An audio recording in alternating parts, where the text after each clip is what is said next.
दोस्तों, अयोध्या में एक सरकारी हॉस्पिटल ने बच्चे का इलाज करने से मना कर दिया। उन्होंने कहा हॉस्पिटल में बेड और ऑक्सीजन नहीं है।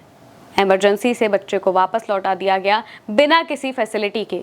आखिर मजबूर पिता क्या करते? आर्थिक तंगी की वजह से भी वो सीधे निजी अस्पताल की तरफ दौड़ लगाते हैं, लेकिन जब तक वो पहुंचते तब तक बच्चा कंधे पर ही दम तोड़ देता है, अपने पिता के कंधे पर। सोचिए उस पिता पर आखिर क्या बीत रही होगी। हालांकि जब इस पूरे मामले को लेकर आउटरीच होने लगा, लोगों ने इसको लेकर ट्वीट करने शुरू किए, जवाबदेही मांगी, तो फिर अखिलेश यादव भी भड़क गए। उन्होंने इसको लेकर एक्स पर पोस्ट क्या किया है वो आपको हम पहले बता देते हैं, इसके बाद पूरा मामला भी बताएंगे। अखिलेश यादव इसको लेकर एक्स पर पोस्ट करते हैं, लिखते हैं कि इस दुखद घटना के लिए बस इतना ही कहना है कि बद इंतजामी और भ्रष्टाचार में लिप्तता इतनी भी ना हो कि किसी की जान चली जाए। स्वास्थ्य मंत्री के संज्ञान में ये बात अगर आए तो पीड़ित परिवार को उनका बेटा तो वापस नहीं करवा सकते, लेकिन मुआवजा देकर कुछ तो पश्चाताप कर सकते हैं, और कुछ नहीं कहना है। उन्होंने बस इतनी सी बात में अपनी पूरी बात रख दी। अब अगर पूरे मामले की बात करें तो ये पूरा मामला रामनगरी अयोध्या का है। अयोध्या के एक मेडिकल कॉलेज में, राजश्री दशरथ मेडिकल कॉलेज में जो पिता है वो अपने बेटे को लेकर पहुंचते हैं। बेटे की हालत बहुत ज्यादा खराब थी, उसे बहुत तेज बुखार आ रहा था। 12 साल के बच्चे को लेकर पीड़ित मोहम्मद मुनीर अस्पताल पहुंचते हैं, लेकिन जब वो वहां पर पहुंचते हैं, सीधे इमरजेंसी में लेकर जाते हैं, तब भी जो डॉक्टर हैं वो कह देते हैं कि बेड नहीं है, ऑक्सीजन नहीं है, अपने बच्चे को लेकर प्राइवेट अस्पताल चले जाओ। यानी कि वो सीधे प्राइवेट अस्पताल रेफर कर देते हैं, खाना पूर्ति करके, और उन्हें कोई फैसिलिटी भी नहीं दी जाती है, यानी कि किसी भी तरीके का कोई वाहन प्रदान नहीं किया जाता है कि वो अपने बच्चे को लेकर तुरंत जा सके।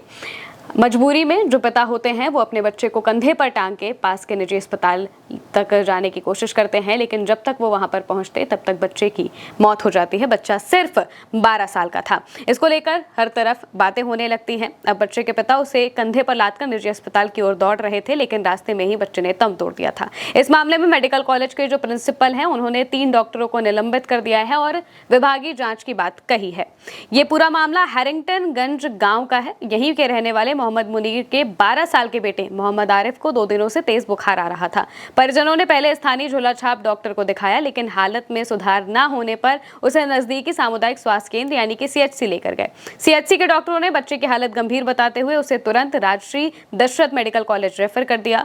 मुनीर के एक रिश्तेदार बताते हैं कि बच्चे की हालत बहुत खराब थी, उसे तत्काल चिकित्सा की जरूरत थी, लेकिन मेडिकल कॉलेज के इमरजेंसी वार्ड में मौजूद डॉक्टरों ने बेड और ऑक्सीजन न होने की बात कहकर उसे भर्ती करने से इनकार कर दिया। हमें निजी अस्पताल ले जाने को कहा गया। हम बच्चे को लेकर दौड़े, लेकिन रास्ते में ही उसकी सांसें थम गई थी। इस पूरी घटना के बाद जो मेडिकल कॉलेज के प्रिंसिपल हैं डॉक्टर सत्यजीत वर्मा, उनका बयान सामने आया है। उन्होंने इसके बाद सख्त कदम उठाए हैं। कहा है कि इस मामले में 3 डॉक्टरों को तत्काल प्रभाव से निलंबित कर दिया गया है और मामले की गहन जांच के लिए एक समिति गठित की गई है। डॉक्टर वर्मा कहते हैं कि यह अक्षम्य लापरवाही है। इमरजेंसी वार्ड में 2 अतिरिक्त डॉक्टरों की तैनाती के बावजूद मरीजों के साथ इस तरह का व्यवहार अस्वीकार है।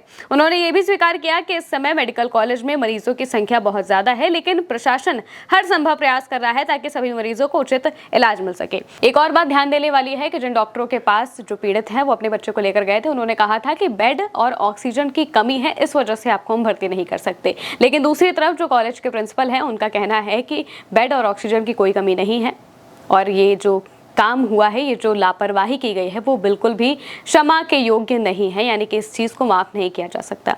सोचिए, एक डॉक्टर अगर अपना काम ना करना चाहे तो इससे भला कोई क्या कर सकता है। इसी वजह से अखिलेश यादव काफी गुस्सा जाते हैं और कहते हैं कि अब उस बच्चे को तो वापस नहीं किया जा सकता, लेकिन उचित मुआवजा दिया जा सकता है। हालांकि अभी तक मुआवजे को लेकर कोई भी बात सामने नहीं रखी गई है, यानी कि स्वास्थ्य मंत्री की तरफ से ऐसा कोई बयान सामने नहीं आया है बच्चे के घर वालों के मुआवजे के लिए। लेकिन जो लोग हैं वो भी यही मांग कर रहे हैं कि बच्चे के परिवार वालों को उचित मुआवजा दिया जाए, क्योंकि वो काफी गरीब घर से आते थे और जिस तरीके की लापरवाहियां लगातार देखने को मिल रही हैं स्वास्थ्य विभाग में, उस पर ध्यान दिया जाए। अक्सर हमें ये खबरें सुनने को मिल जाती हैं कि कहीं पर जब बच्चे को लेकर जाते हैं तो या तो उसका इलाज ठीक तरीके से नहीं होता है, या तो उन्हें वापस लौटा दिया जाता है, या फिर बच्चा लापरवाही की वजह से दम तोड़ देता है।